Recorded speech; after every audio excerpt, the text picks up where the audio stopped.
Zone of Magical Arcana by Cuttlefish That Loves Diving, read by Luna.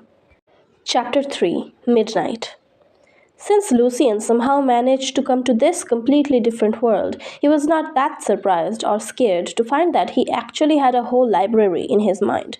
What confused him more was that most of the books were locked. He tried to remain calm so that the visuals of the books could be more solid or substantial as entities. He went through them one by one and recorded the ones that could be read and the ones that could not. History, no problem. Economics, yep. Arts, fine. Mathematics, physics, chemistry, and biology, some of them are locked. Is it because I'm in a different world so I cannot read these books? I can still come up with the knowledge I gained at the university though, it hasn't been locked. Most of the unblocked books were of senior high or high school level, which was a small amount compared to teaching references of a university's general library. There were numerous other books locked there. Lucian was too weak to go through each category and soon he was unable to concentrate anymore. He dragged his feet back to the bed to get a good sleep so that he could face his second day in this world better. One loaf of bread was left there. Survival was always the priority. Lucian too understood this. When his mind was getting dull and he almost went into his sweet dream, a rat's piercing squeak and noises of wood biting woke him up. Rats? At first he did not pay much attention to it. He turned over in bed and was ready to fall asleep again, but the noise was getting louder and more disturbing, like someone was grinding teeth on a rock. Lucian could not fall asleep anymore. He tried to cover his ears with a blanket, but the attempt was in vain. The noise had a penetrating power, and it felt like it was coming from all directions. Bloody hell! Feeling frustrated, Lucian cursed out loud. He was almost going insane. Food tasted like wood. Roughly cut clothes irritated his skin. The old blanket was full of holes. Now he could not even have a good sleep. Squeak! Squeak! He heard squeaking noises like thousands of mice were scratching a wall. Lucian gnashed his teeth in anger. He decided to kill one or two of the rats to scare the rest of them away. He got out of his bed and he tried to listen carefully. I gotta get rid of this life soon. Sob, sob, cry. Now it was like someone was crying. Lucian tried to focus, but he found there was only ghastly, bitter crying lingering there. Someone was crying at midnight. Lucian's heart was beating fast. His brain flushed. Every hair on his body stood up. The freezing night wind blew through the broken door. Lucian grabbed the hard bread loaf to defend himself. The crying voice now sounded like a miserable song. Lucian was even more afraid now. It's a world of magic and divinity power. Probably there are ghosts and spirits too.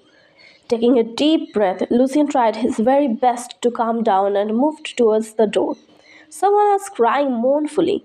The night was so quiet. It was like all his neighbors were lost in their dreams. It's coming from the right side of the wall. The closer Lucian got to the door, the clearer he could hear the crying voice. Wait! The witch! The witch used to live there! He was stunned. But her place had been completely burned down by the church. Maybe they missed something, like a secret chamber. She might have stored her vicious experiments there. Lucian's mind went away a little bit. A secret chamber. Like many novels he had read before, he could probably find the witch's treasure or even notes on magic. The piercing crying dragged him back to reality. Yeah, get real. Something must be guarding there. How can I fight against a ghost with a bread loaf in my hands? Probably I'd be killed and possessed by the evil ghost. He got to be more careful now. Lucian was glad that his mind was not controlled by the greed, but he also did not want to keep waiting here. Nobody knew if the ghost would try to come for him. Lucian was thinking very fast. At the moment, he gathered all the strength he could muster and carefully grabbed the handle of the door. The bread in his hand was now soaked with his sweat. He slowly opened the door. It was very dark outside, and he could hear the whistling sound of cold wind. There was nothing terrifying there, and after he left his shack, the crying voice dimmed a bit. He felt a little bit relieved and took a deep breath, then started shouting as loud as he could. Ghost! There is a ghost here! It was so loud that even Lucian himself got surprised. Then came a series of roaring barks from the wild dogs, and Lucian started madly rushing to the cathedral. These guys were professionals in this kind of stuff. As the previous neighbor of the witch, he might still be under the church's watch, and there was one more benefit. Lucian's asking for help on his own could help him gain some of their trust while reducing the suspicion. Lucian shouted loudly to wake the other neighbors so that if they attempted to rob the treasure and frame him or even kill him for it, they wouldn't be able to do so in front of the crowd. He tried his very best to think of every measure to save his life in such a short time. Soon he saw the cathedral in front of him with candlelight casting out of the windows. Two armored guards were guarding the front gate. Seeing Lucian running towards them in panic, one of the guards pulled half of his sword out to be alert. "What are you doing here?" the other guard asked as he reached his hand out to stop Lucian. Lucian answered with trembling voice, "Ghost! There is a ghost there, in the witch's place!" The guard got nervous after hearing that. As a newly recruited guard, he could not tell whether Lucian was telling the truth or not. So he asked his partner to stay and went back into the cathedral to report to the pastor on duty tonight. The noise from the chainmail got gradually faded as he disappeared into the darkness. A short while later, a blond young pastor in a white robe walked out of the gate with the guard. The pastor had a thin face. He walked in an elegant rhythm. "I'm Pastor Benjamin. Can you tell me what happened?" The two guards were standing silently in fear that any noise from them might disturb Pastor Benjamin. Lucian politely and sincerely described in detail how he heard the ghost's crying voice, how he got out of his place and ran here asking for their help. After hearing him, Benjamin gave Lucian a gentle smile. "You did well, my child. Your courage shows your devotion to God." Then he ordered the guards, "Thompson, get Gary, Paul, and the other two knights here." The witch was just an apprentice, so there is no need to report this to the bishop. "Yes, my lord," Thompson replied reverently. Although Benjamin was only an elementary level pastor, he was capable of dealing with the traps or spells left by a sorcerer's apprentice. There was a huge gap between a formal pastor and an apprentice. Benjamin asked Lucian's name and stopped their conversation when the other four knights arrived. They were also wearing chainmails, but they looked much more imposing compared to the other two guards. A crowd had already gathered some distance away from the witch's burnt cabin. Candlelight flickered like scattered stars, as if accompanying the moon in the sky. Lucian discovered that the moon in this world was also silver-colored. People stopped whispering when Benjamin showed up. The crowd suddenly felt relieved and started getting closer to the witch's cabin while talking to each other. "I don't hear anything." No matter if it's true or not, it does no harm to have a purification performed here. But Lucian could still hear the crying voice. He thought to himself, "Why can't these people hear it?" Benjamin, as if knowing what he was thinking, replied to Lucian calmly, "Yes, there are ghosts present here."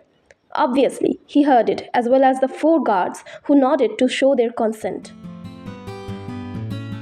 Chapter 4: Scarlet Eyes. Pastor Benjamin elegantly moved towards the ruined witch's cabin. He talked in a low and gentle voice. "Vicious witches. They exploit people's psyche and awareness, especially like today's night when the silver moon is present in the sky. That woman, fortunately, hasn't gained any real dark power. Her spells can only affect several individuals at most." He was clarifying why only Lucian could hear the crying voice. Before Lucian could ask, as if he knew what he wanted to ask, Benjamin reached out his hands wearing his white gloves and continued, "We are blessed, so only we can hear the wicked crying."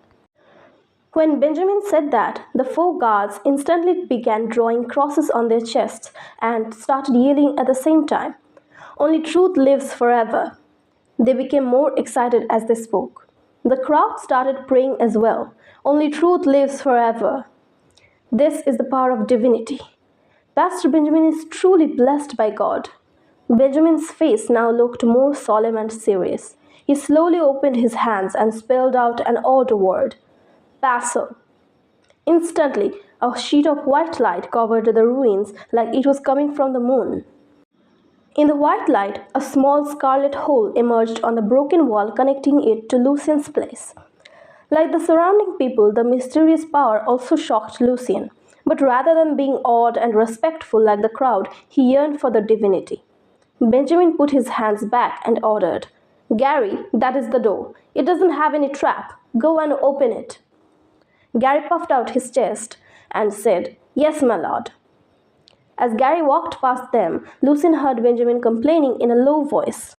Those haughty Inquisition bastards, except magic trap detection, they never bothered double-checking with secret door detection. They can be so irresponsible just because she was an apprentice. Gary effortlessly broke down the wall with his strong muscle. The other guard hauled out his heavy sword and fiercely hacked. A black hole appeared in the corner of the wall.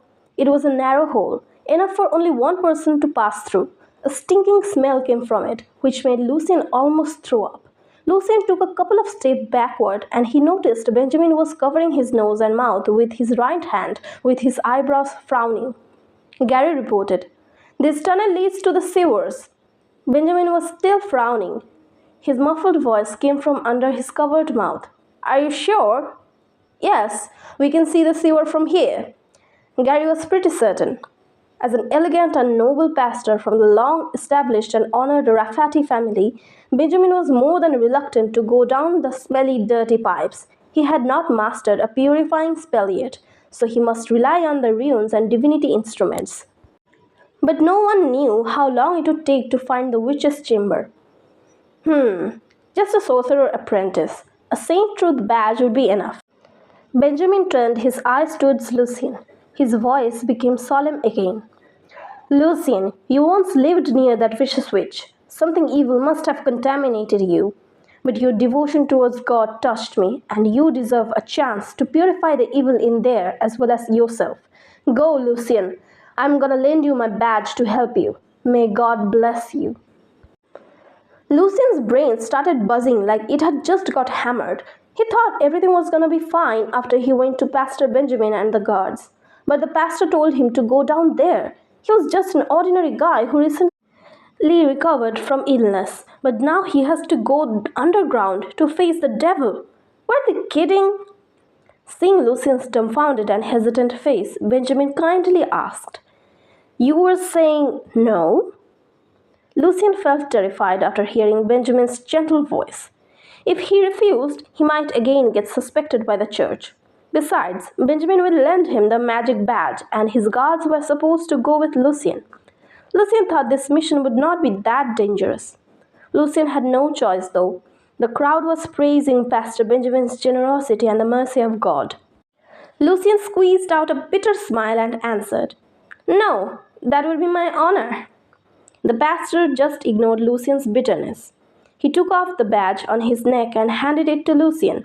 This is the Saint Truth badge. I'll cast a blessing spell on you as well, so you can focus better.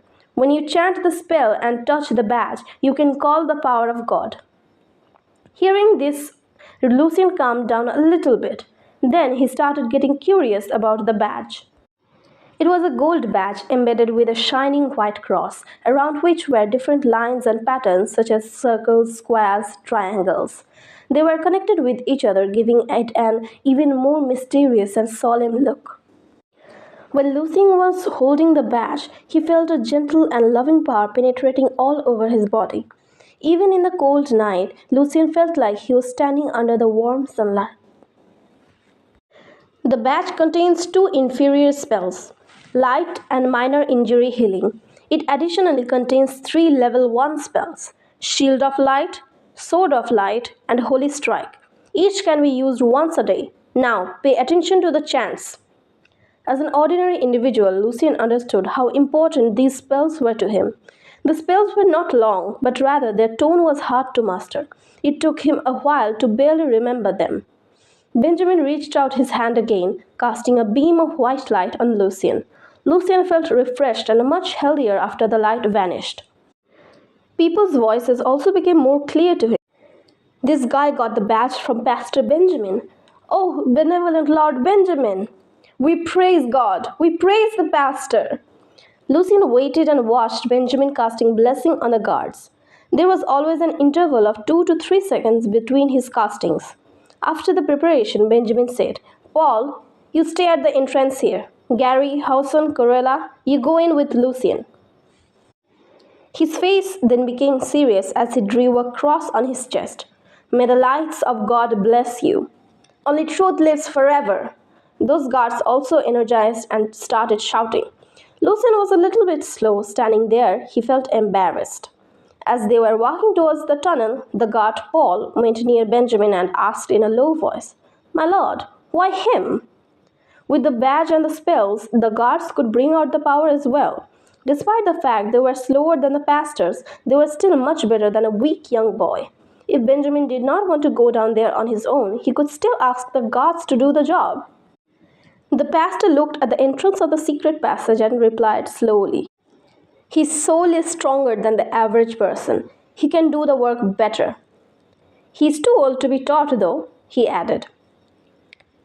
The mixed, stinking smell inside the hole made Lucien almost throw up. "You live in Aderon and you dislike the smell of pipe? It seems like you all are living a better life than I thought. In the city of Chant, Antiphiler, poor people with nowhere to hide live in the sewers." Corella, a guy with black hair and big cheekbones, remarked unexpectedly. Before Lucien opened his mouth, Gary moved and shushed Corella. The latter shrugged his shoulders and stopped talking. He stepped forward and jumped into the pipes, followed by Lucien. Lucien stepped on something slippery. After taking a close look, he found that they were weird mosses. They were everywhere and slightly lighted the whole space. Gary kept his voice low. "I, Hauson, and Corella are high-level night squires. We'll try our best to protect you. When you are in danger, summon the Sword of Light as soon as possible." He wore blonde whiskers. Every movement of his was calm and confident. He seemed like the acknowledged leader of the four guards. Gary was holding the sword in his right hand and a small shield in the left. He took the lead and moved deeper into the darkness. The miserable crying was increasing louder and louder. It originated from all around. For ordinary people, it was almost impossible to tell the direction. But the special trained guards and blessed Lucien could easily find where the crying was coming from. No one was living down here, as Corella mentioned.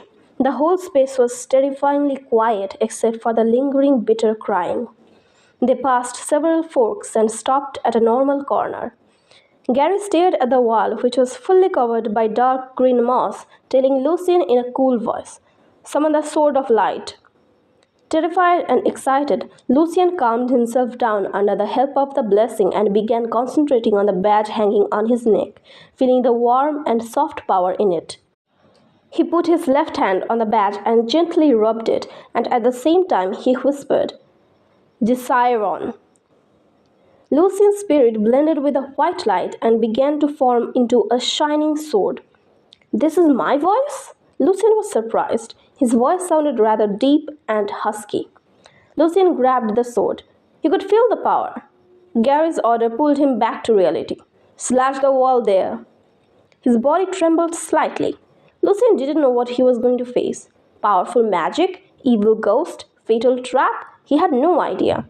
Corella sneered at him.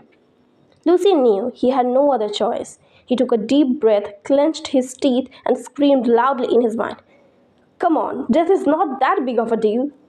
He slashed the disgusting slippery wall with all his might. The stone was like a pile of mud before the sword. Something weird got caught inside as well.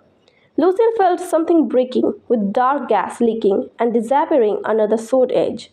The wall collapsed completely. Behind the wall, there was endless deep darkness. Suddenly, two weird, cold, hideous spots of red rose in the darkness, and then more and more scarlet spots started emerging, densely dotted. They resembled pairs of eyes. Chapter 5. The Sudden Turn of Events. Confronting those red eyes, Lucien felt his hands and legs were shaking, his head buzzing. Different thoughts about what he should do or should not do overwhelmed him, so he just stood there. Badge. Oh, I still have the badge. The badge was his greatest support. When Lucien was trying to concentrate and cast the shield spell, a sudden shout from Gary almost terrified him out of his wits. "Cast light!" Gary's voice was calm and decisive. He shouted loudly to bring them back to reality from fear. Right! Lucien realized that their top priority was to be able to see clearly. He rubbed the badge and murmured, Gaia. A ball of white light appeared in front of them and pushed the darkness away. Then Lucian saw them, red-eyed rats of regular size. The floor, walls, and even a weird human-shaped plant were all covered with the black rats like a crazy swarm, giving Lucian goosebumps. The rats also saw their enemies. As soon as the light appeared, they started screaming and flooding towards the humans.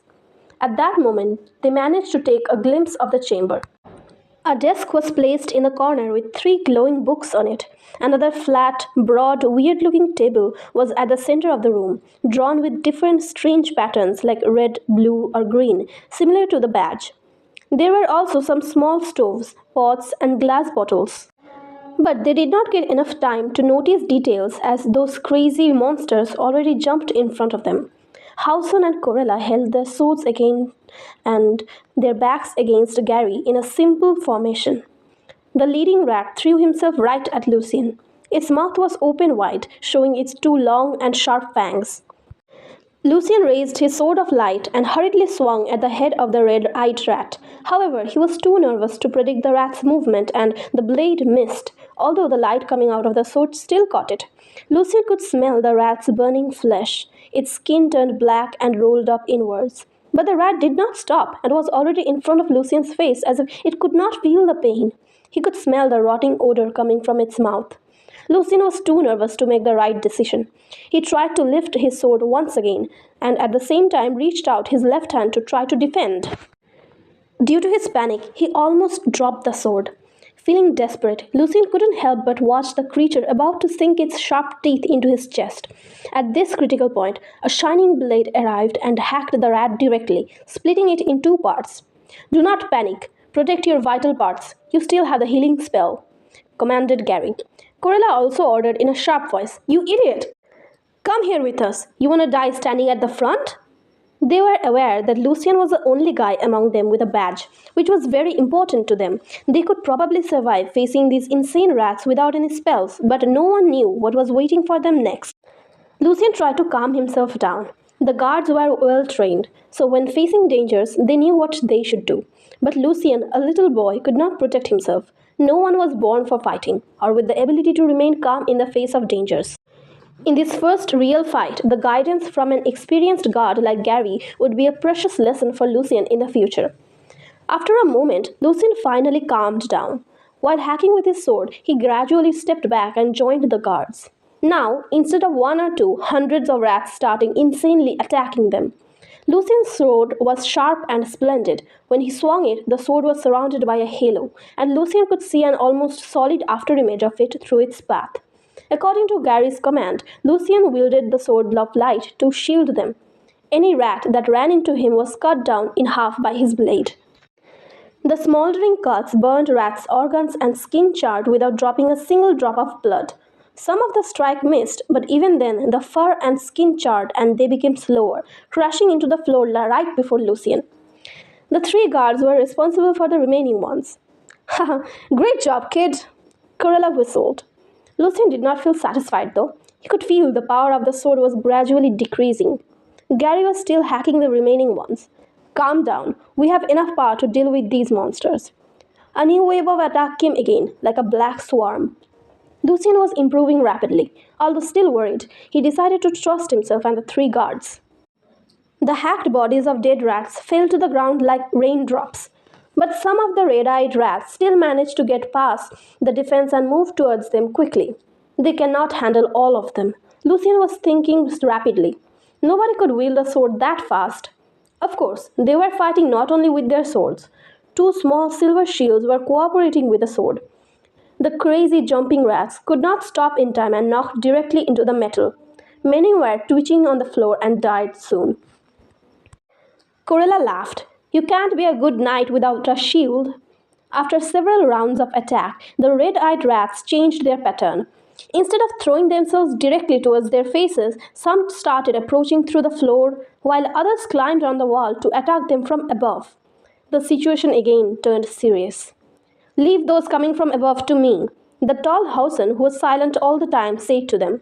Lucian nodded with appreciation, wielding his light sword to defend from the rats on the ground. "Shield of light?" "Not yet," Gary shook his head. They were like a small boat floating in a roaring ocean. They could be easily destroyed. Suddenly, Hausen missed one rat, which fell directly on Corella's shoulder. The rat gave him a bitter bite in his neck. Corella groaned with pain and twitched his shoulder. I got bit. It's numb there. Their teeth must be poisonous, he swore bitterly. Let me do the healing. Lucien was about to rub the badge, but was stopped by Gary. Corella can still hang in there. There are too many rats. Save it after. Ouch! Before he finished, Gary got bit under his kneecap. Soon the guards started focusing on their unprotected parts. But unlike them, who were wearing kneecaps, boots, and chainmails, Lucien was merely wearing linen short clothes.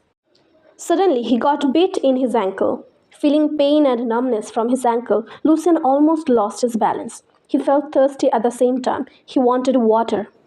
Protect yourself. Raise your shield of light first, then use healing, Gary commanded. Half of the rats were dead already. Lucien quickly became focused and rubbed the badge. Simon. A white shield of light appeared and covered him.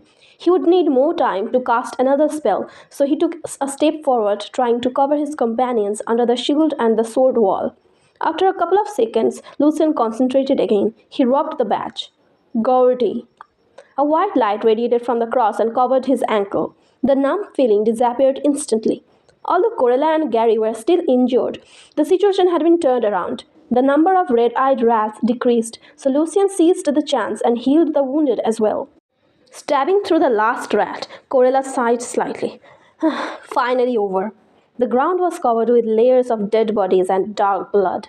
Standing there, Lucien could not believe he actually made it. Gary nodded to him. You did well, Lucien. Then he turned around. You guys did a good job too. Corella's face looked weird. Then he answered in a confused and fearful voice. Hausen's not here. The silent but reliable Hausen, who was protecting them from behind, disappeared. Lucien started feeling creepy again.